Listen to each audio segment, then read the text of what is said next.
Coastal रोडच्या दुसऱ्या बोगद्याचं उद्घाटन झालंय। उद्यापासून कोस्टल रोडचा दुसरा बोगदा सेवेत येणार आहे।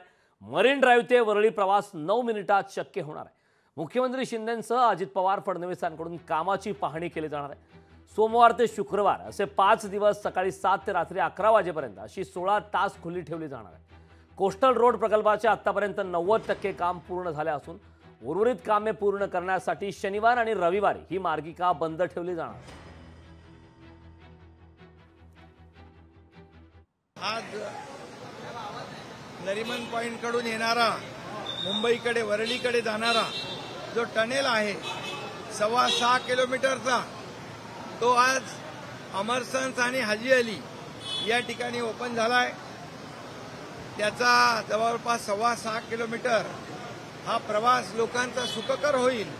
6.25 किलोमीटरचा हा टनेल आपण ओपन केलेला आहे आणि दुसरा जो वरळीपर्यंत जो काही आपला कोस्टलचा भाग आहे तो जुलैमध्ये तोही ओपन केला जाईल।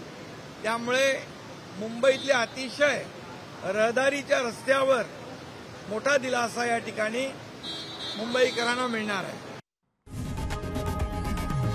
लोकशाही मराठी ऐका, पहा, जागरूक रहा।